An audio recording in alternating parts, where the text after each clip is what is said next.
Chrysler's turning 100. 100 years of people-first innovations, from inventing the first plug-in hybrid minivan with stow-and-go seating to reimagining what's next with the Halcyon concept.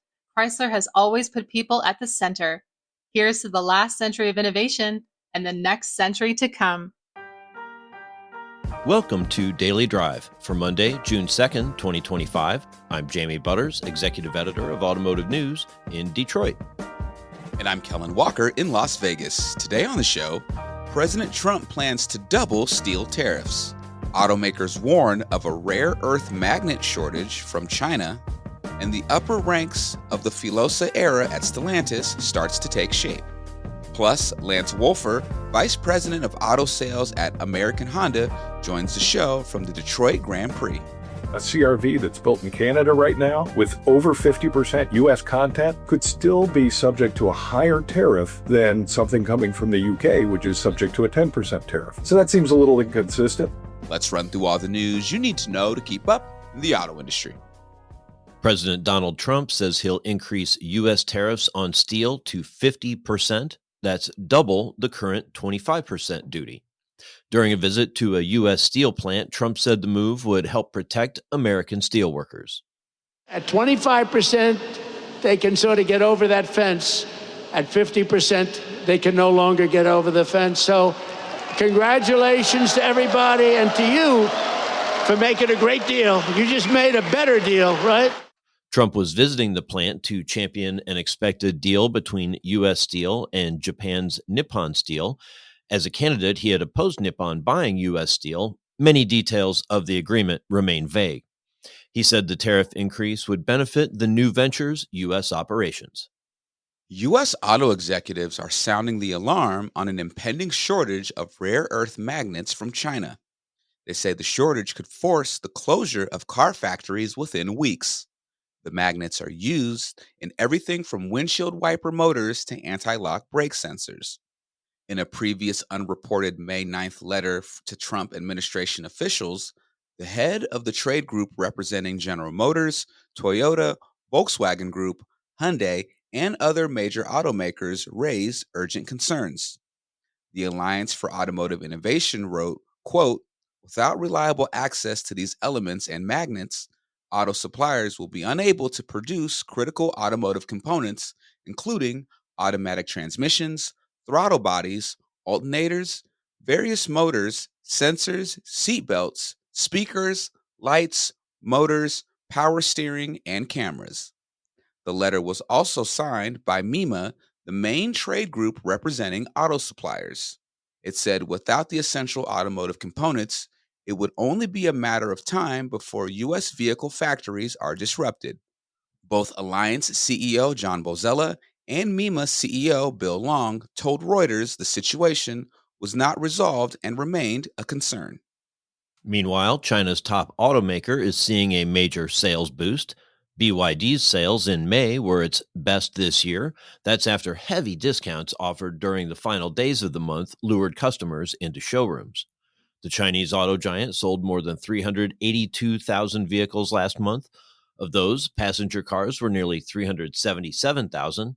Notably, BYD's 204,000 passenger EV sales topped its plug-in hybrid deliveries of about 172,000. It's only the second time pure EV sales have been in front since early 2024. The company is also ramping up overseas sales, delivering more than 89,000 vehicles in May. That's its highest on record. And Stellantis has appointed Antonio Filosa's successor as the automaker's quality chief. Sebastien Jacquet was previously Deputy Chief Engineering and Technology Officer in addition to Head of Cross-Car Line and Project Engineering.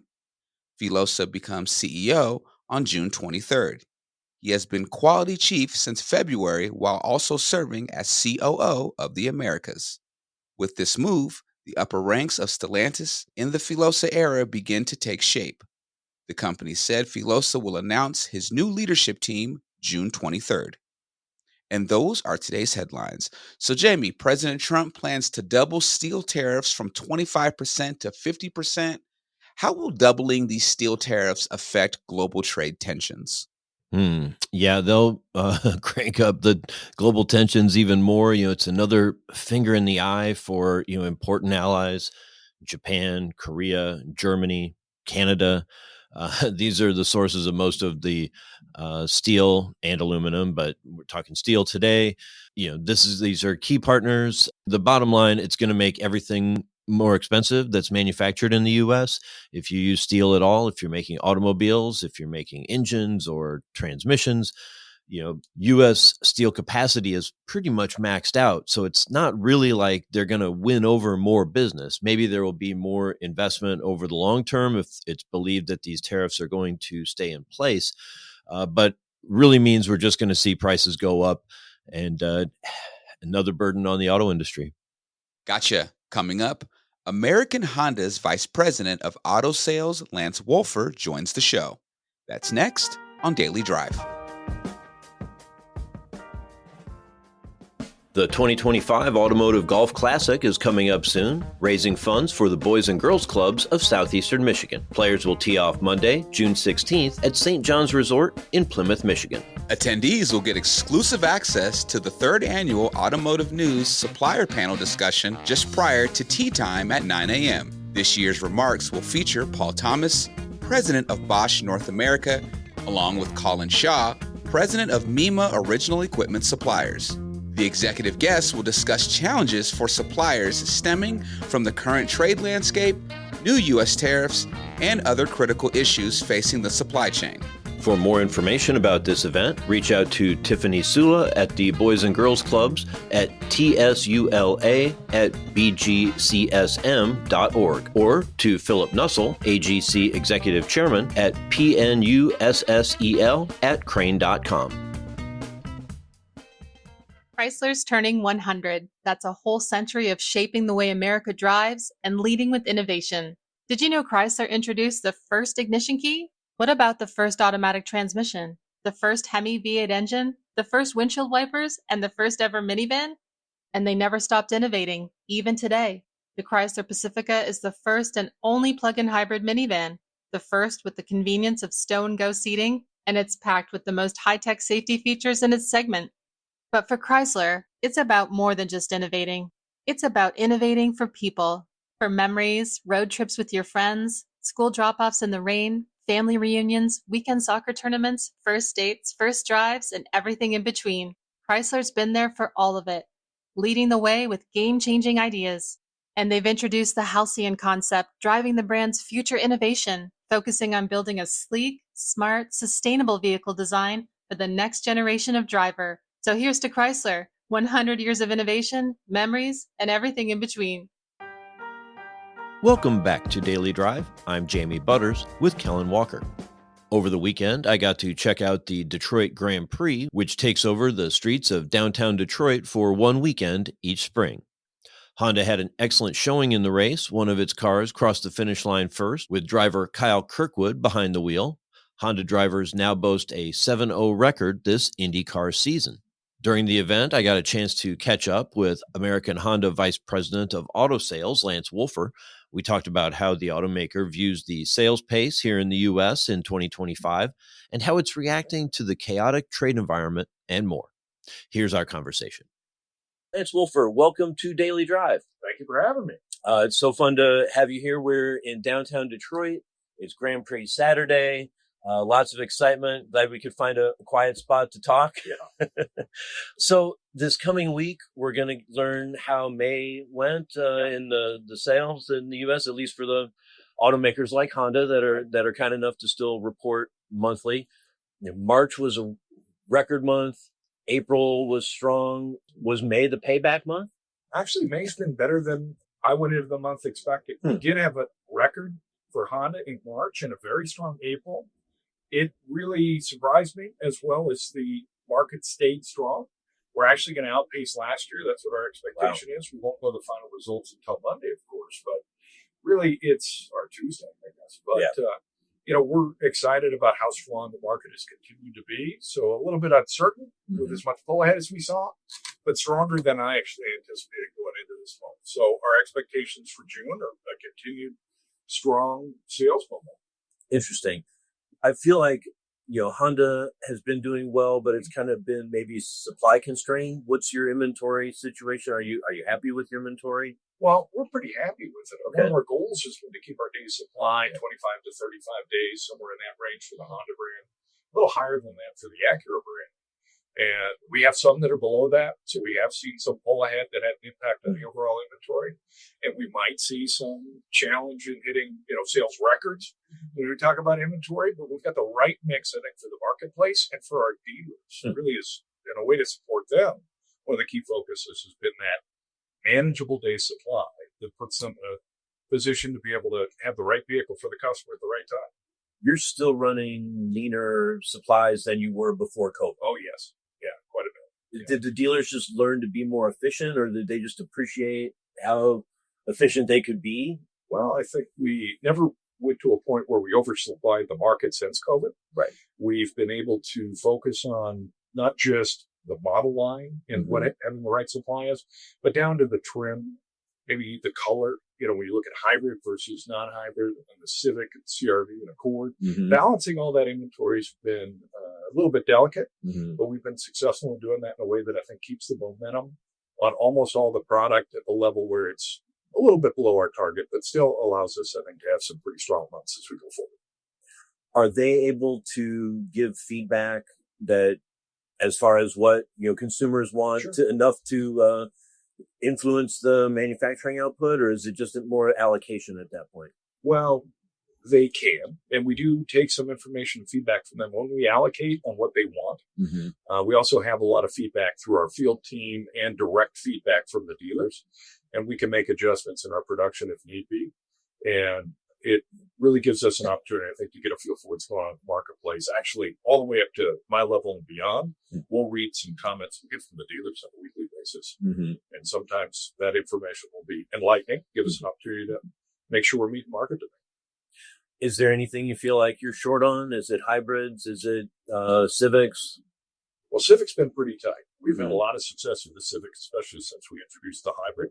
And entry-level vehicles right now seem to be moving very well, Civic obviously being one. So Civic is one of our lower supplied vehicles, but we've got enough production and throughput that we've been able to have some pretty solid months. But that's one where it's definitely lower than the target. So you had an excellent interview recently with Carly Schaffner. It's in this current week's issue of Automotive News. Everyone should go and read it. Okay. But after you had talked to her, and since then, your CEO, Mr. Mibe, has gave an update on electrification and said, still feeling good as a company, same CapEx, but shifting more toward hybrids, away from EVs.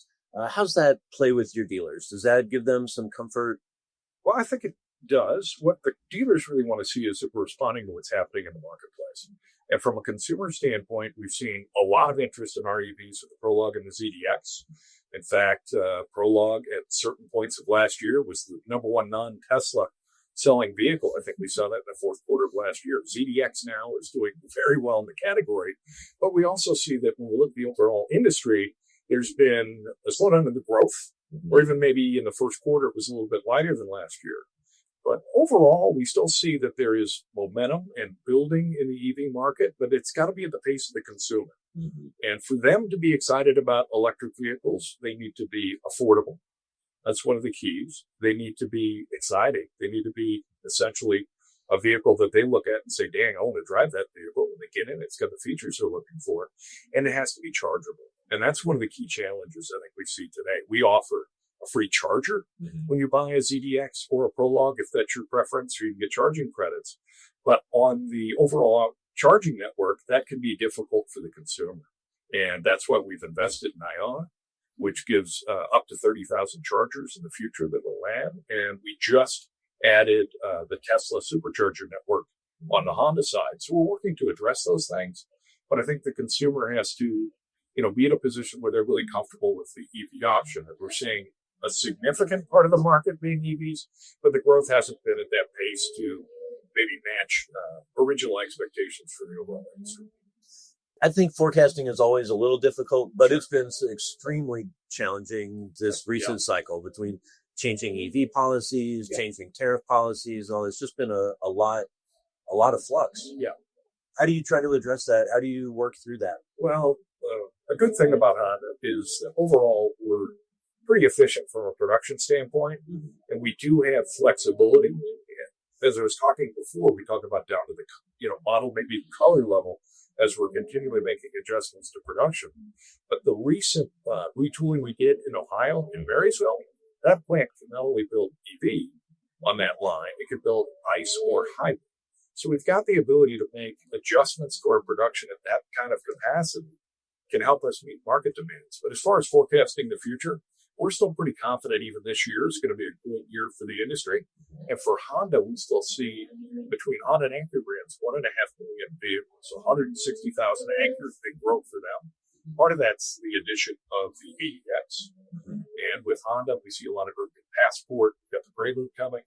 So I think our ability to forecast for Honda is helped by the fact that we've got some flexibility. We've also got vehicles that really match the marketplace coming out right now with the model selection mentioned. Back on the hybrid topic, of course, we're here at an IndyCar race, and they now use a hybrid powertrain as well. It seems to be becoming much more common in racing. Does that resonate with Honda and Acura customers? How much does racing mean to them? I think the assumption is that Honda buyers are, consumer reports kind of, people who want the value, the reliability, the fuel economy, the durability, and racing is the furthest thing from their mind.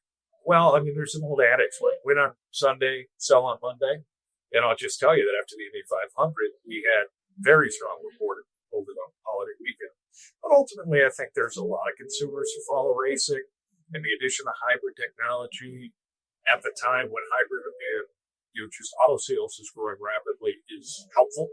It's great technology for us to be able to invest in as we race. If you look at F1, you look at IMSA racing, and IndyCar, there's a lot that we could build on the technology we already have. So it's hard to say how much the consumer says, gosh, how they just went into another hybrid racing line.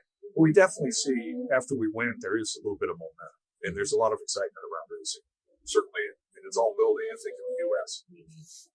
It seems like the tariff issue has taken so much of the oxygen out of the room in the industry. Sure. There's so many things in flux, and we're talking on Saturday. By Monday, when we run this, we could have new policies. But hopefully the things will get settled down. What's legal, what's negotiated, and so on. But even after that, we're looking still at a USMCA renegotiation within the next year, and that seems to be the big one that is so influential for the industry and how to move forward. Sure. And we build almost 2/3 of our vehicles in the United States, which puts Honda in a good position when you look at it compared to the industry. But tariffs are definitely a challenge. And the other vehicles that we sell in the United States primarily come from Mexico and from Canada. So they're subject to that 25% tariff that's out there right now. But you can even look at, when you consider U.S. content, a CRV that's built in Canada right now with over 50% U.S. content could still be subject to a higher tariff than something coming from the UK, which is subject to a 10% tariff. So that seems a little inconsistent. So what would help us would be clarity. So as we look to the future and make large, long-term decisions, clarity in what that landscape's going to look like in the future would be beneficial. And for us, we're looking for a revision and quick look at USMCA so that it gets adjusted to where it needs to from the administration standpoint, and we're able to then build towards whatever that future is. So we're looking for clarity so that we can make the right decisions for the future. Clarity and stability, so you can have something to plan. Stability as well. Yeah. Of course, Honda had a clarity has a clarity. Is there still a fuel cell clarity? There's not a fuel cell clarity now. We have a fuel cell CRV, but the clarity has, they're still out there on the marketplace, but we don't have any new vehicles in the clarity cell. It's always, it's still been a fond word for Honda. Yeah. And remains a priority. Right. Yep. All right. Lance Woelfer, Vice President of Auto Sales for American Honda. Thanks so much for joining me. It was a pleasure. Thank you. That's Daily Drive for today. I'm Jamie Butters. And I'm Kellen Walker. Thanks to Automotive News executive producer Jake Neer, as well as our own Vince Bond Jr. for his reporting for today's podcast. You can get the latest news on May sales, tariffs, and everything happening in the auto industry at autonews.com. Come back tomorrow for a conversation with Bob Lee, North American president of LG Energy Solution. On the one hand, yes, we are developing new technologies and emerging technologies for the future. But I want to really send a message that right now, we are focused on trying to deliver more cost-effective batteries for our customers. That's the primary topic of our research. We'd love to hear from you. Let us know what you think of the show and the topics we covered today. Send us an email at dailydrive@autonews.com or leave us a voicemail at 313-444-2774. And if you enjoy the podcast, remember to like, leave a review, and subscribe so you never miss an episode.